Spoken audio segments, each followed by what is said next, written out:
धार्मिक संस्कार।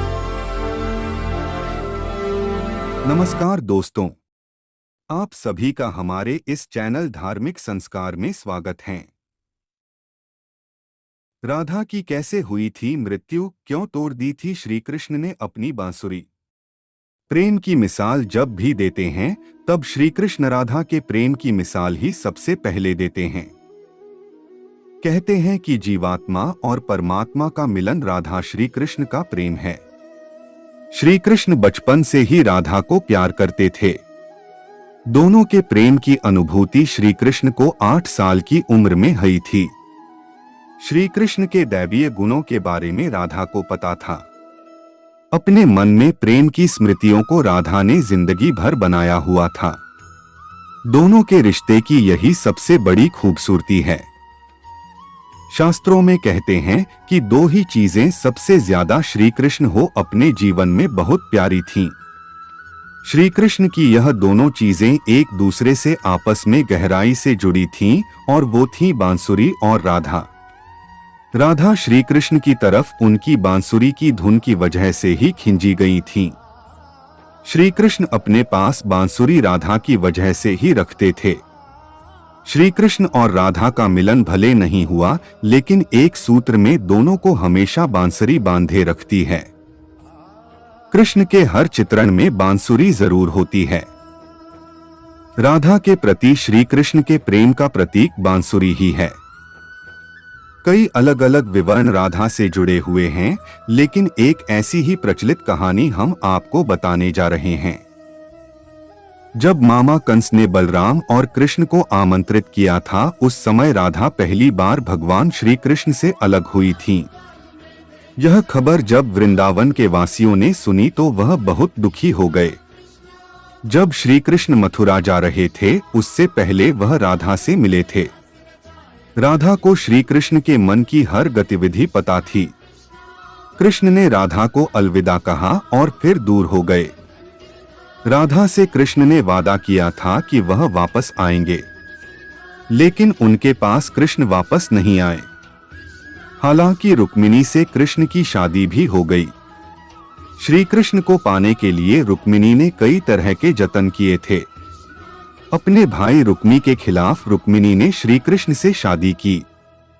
श्री कृष्ण से जिस तरह राधा प्रेम करती थीं, उसी तरह से रुक्मिणी भी करती थीं। श्री कृष्ण को रुक्मिणी ने एक प्रेम पत्र भेजा था जिसमें लिखा था कि वह उन्हें आकर यहाँ से ले जाएं। उसके बाद रुक्मिणी के पास कृष्ण गए और शादी कर ली। वृंदावन जब कृष्ण ने छोड़ दिया था, तब से ही राधा का वर्णन भी कम हो गया। जब अंतिम बार राधा और कृष्ण मिले थे, तब कृष्ण से राधा ने कहा था कि वह उनसे भले ही दूर जा रहे हैं, लेकिन कृष्ण मने से हमेशा राधा के साथ ही रहेंगे। उसके बाद मथुरा जाकर कृष्ण ने कंस और बाकी के राक्षसों को मारकर अपना काम पूरा किया। उसके बाद द्वारका कृष्ण चले गए प्रजा की रक्षा करने के लिए, जिसके बाद उन्हें द्वारकाधीश के रूप में जाने जाना लगा। वृंदावन से जब कृष्ण गए तो एक अलग ही मोड़ राधा की जिंदगी ने ले लिया था। एक यादव से राधा की शादी हो गई। अपने दाम्पत्य जीवन की सारी रस्में राधा ने पूरी की और बूढ़ी भी हो गईं। लेकिन कृष्ण के लिए ही उनका मन तब भी समर्पित था। पत्नी के रूप में सारे कर्तव्य राधा ने पूर्ण किए थे। वहीं अपने दैवीय कर्तव्य भी श्री कृष्ण ने निभाए। राधा जब अपने सारे कर्तव्यों से मुक्त हो गईं, तब वह अपने प्रियतम कृष्ण से अंतिम बार मिलने पहुंची।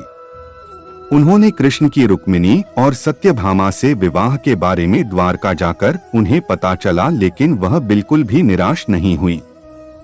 राधा को जब कृष्ण ने देखा ताए वह बहुत ही खुश हुए। एक दूसरे से दोनों ने संकेतों के जरिए काफी देर तक बात की। कान्हा की नगरी द्वारिका में राधा को कोई नहीं जानता था। कृष्ण ने महल में राधा को देविका के रूप में उनके अनुरोध पर नियुक्त किया। महल में दिन भर राधा रहकर सारे काम करती थीं। जब राधा को मौका मिलता था तो वह कृष्ण के दर्शन करती थीं। श्री कृष्ण के साथ पहले जैसा आध्यात्मिक जुड़ाव राधा ने महसूस नहीं किया था। इसी वजह से वह महल से दूर जाने का फैसला कर लिया था। ऐसा फैसला उन्होंने इसलिए लिया ताकि श्री कृष्ण के साथ गहरा आत्मीय संबंध वह दूर जाकर 2 बार स्थापित कर पाएंगी। वह कहाँ जा रही हैं, उन्हें नहीं पता था, लेकिन भगवान श्री कृष्ण जानते थे। जैसे जैसे समय बीतता गया, राधा अकेली और कमजोर हो गई। उस समय भगवान श्री कृष्ण की आवश्यकता राधा को हुई। भगवान श्री कृष्ण अंतिम समय में उनके सामने आए। राधा से श्री कृष्ण ने कहा कि वह कुछ उनसे मांगे, लेकिन राधा ने उनसे इनकार कर दिया। 2 बार राधा से कृष्ण ने अनुरोध किया तो उन्होंने कहा कि वह एक अंतिम बार उनके लिए बांसुरी बजा दें। बांसुरी लेकर श्री कृष्ण सुरीली धुन में बजाने लग गए। दिन रात तब तक बांसुरी श्री कृष्ण ने बजाई जब तक आध्यात्मिक रूप से राधा कृष्ण में विलीन नहीं हो गई। अपने शरीर को राधा ने बांसुरी की धुन सुनते सुनते त्याग कर दिया। भगवान कृष्ण जानते थे कि उनका प्रेम अमर है। इसके बाद भी राधा की मृत्यु को बर्दाश्त वह नहीं कर पाए। प्रेम के प्रतीकात्मक अंत के रूप में कृष्ण ने अपनी बांसुरी तोड़ दी और झाड़ियों में फेंक दी। श्री कृष्ण ने इसके बाद से जीवन भर कोई भी वादक यंत्र या बांसुरी नहीं बजाई। शास्त्रों में कहा जाता है कि नारायण ने जब श्री कृष्ण के रूप में द्वापर युग में जन्म लिया था, उस युग में राधा रानी के रूप में मां लक्ष्मी ने जन्म लिया था, ताकि उनके साथ वह मृत्यु लोक में रहें। हम आशा करते हैं कि आपको यह जानकारी अच्छी लगी होगी। अगर अच्छी लगी हो तो वीडियो को लाइक करें और हमारे चैनल को सब्सक्राइब करने का कष्ट करें। अगर आपने हमारा चैनल पहले से ही सब्सक्राइब कर रखा है तो इसके लिए हम दिल की अनंत गहराइयों से आपका कोटि कोटि धन्यवाद करते हैं।